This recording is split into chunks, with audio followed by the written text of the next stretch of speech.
আসসালামু আলাইকুম। আমার নাম ইশরাক আহমেদ। ইন্টিগ্রেশনের আরও একটি নতুন ভিডিওতে আপনাদের সবাইকে স্বাগত। আজ আমরা প্রতিস্থাপনের আরও দুইটি প্রবলেম সলভ করতে যাচ্ছি। তবে চলুন শুরু করা যাক। 2a এর প্রথম প্রবলেমটিতে দেওয়া আছে integration of cos root x divide by root x into dx। তবে চলুন প্রবলেমটিকে সলভ করা যাক। ধরি I equals to integration of cos root x divided by root x into dx। এখানে যদি শুধুমাত্র cos x থাকতো তাহলে একে ইন্টিগ্রেট করা আমাদের জন্য ইজিয়ার হইতো। যেহেতু এখানে cos x এর পরিবর্তে root x আছে, তাই আমরা এটিকে বেসিক নিয়মে বা সাধারণ নিয়মে সলভ করতে পারবো না। তাই আমাদেরকে প্রতিস্থাপন প্রক্রিয়াটি ইউজ করতে হবে। যেহেতু root x এর পরিবর্তে x থাকতে পারতো, তাই আমরা একে অন্য ভ্যারিয়েবল হিসেবে লিখব। ধরি root x equals to z। যেহেতু root x টি পরিবর্তে z আসবে, তাই dx এর পরিবর্তেও dz আনতে হবে। তাই আমাদের এই root x কে ডিফারেন্সিয়েট করতে হবে। আমরা জানি root x কে ডিফারেন্সিয়েট করলে আমরা পাই 1 ডিভাইড বাই 2 root x। চলো এটিকে ফর্মুলা হিসেবে লিখে দেওয়া যাক। আমি যখনই ডিফারেন্সিয়েশনের কোনো ফর্মুলা বলে দিব, সেটির সাথে সাথে নোটপ্যাডে লিখে রাখবে। root x কে ইন্টিগ্রেট করলে আমরা পাই 1 ডিভাইডেড বাই 2 root x। তাহলে root x কে আমরা ডিফারেন্সিয়েট করে আমরা পাইলাম 1 divide by 2 root x dx equals to dz। যেহেতু এখানে dx divide by root x আছে, তাই আমরা লিখব dx divide by root x equals to 2 dz। এখন চলো আমাদের অরিজিনাল ইন্টিগ্রেশনের ফাংশনটিকে রিপ্লেস করা যায়। So I equals two cos root x এর পরিবর্তে আসবে cos z এবং dx root x এর পরিবর্তে আসবে 2 dz। যেহেতু 2 আমাদের কনস্ট্যান্ট, তাই এটি ইন্টিগ্রেশনের বাইরে এবং বাই এখানে dz।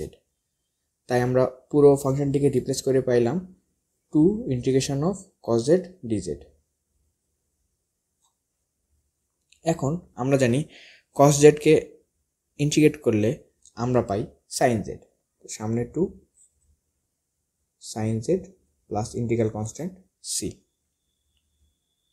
এখন যেহেতু আমাদের z অরিজিনাল ফাংশন নয়, তাই z কে আবার অরিজিনাল ফাংশন x এ রিপ্লেস করতে হবে। I equals to 2 sin z এর পরিবর্তে আসবে root x plus integral constant c। আমি পুরো ম্যাথটি আরেকবার সামারাইজ করছি। আমাদের ফাংশন দেওয়া আছে integration of cos root x divide by root x dx। যেহেতু এখানে root x আছে x এর পরিবর্তে, তাই আমরা root x কেই z ধরে নিব এবং একে ডিফারেন্সিয়েট করব। যেহেতু root x কে ডিফারেন্সিয়েট করলে আমরা পাই 1 ডিভাইড বাই 2 root x, তাই আমরা root x কে ডিফারেন্সিয়েট করে লিখেছি 1 divide by 2 root x dx into equals to dz।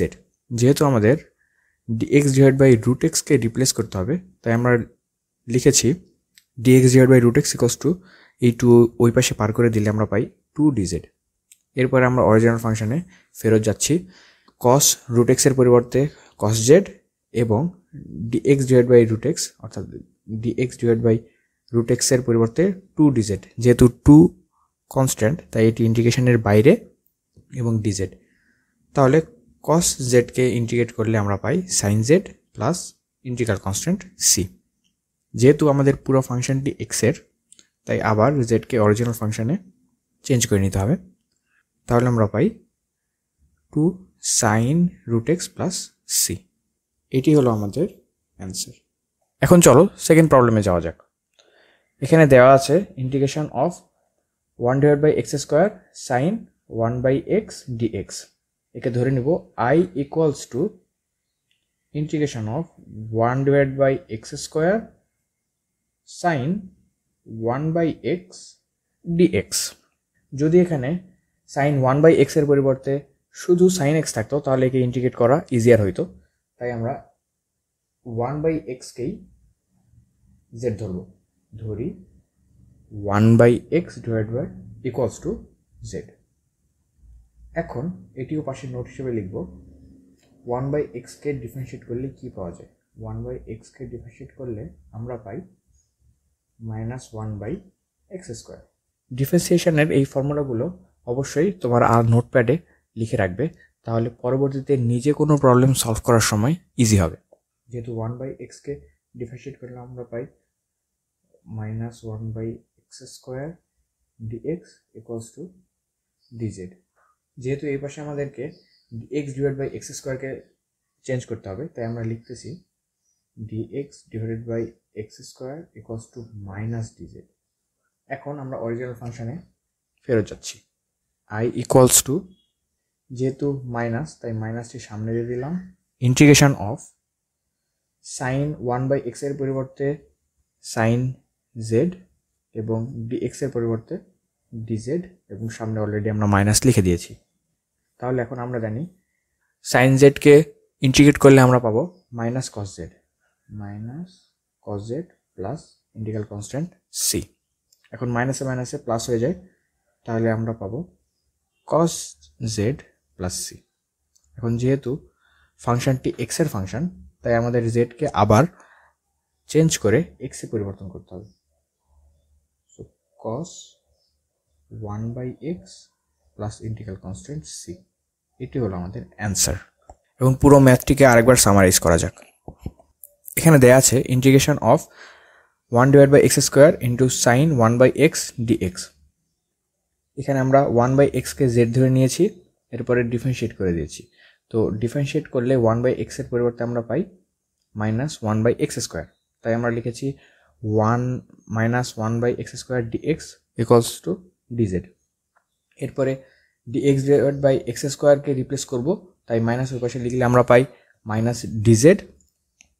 তারপরে হোল ফাংশনটাকে রিপ্লেস করলে আমরা পাই i equals to minus integration of sine z dz।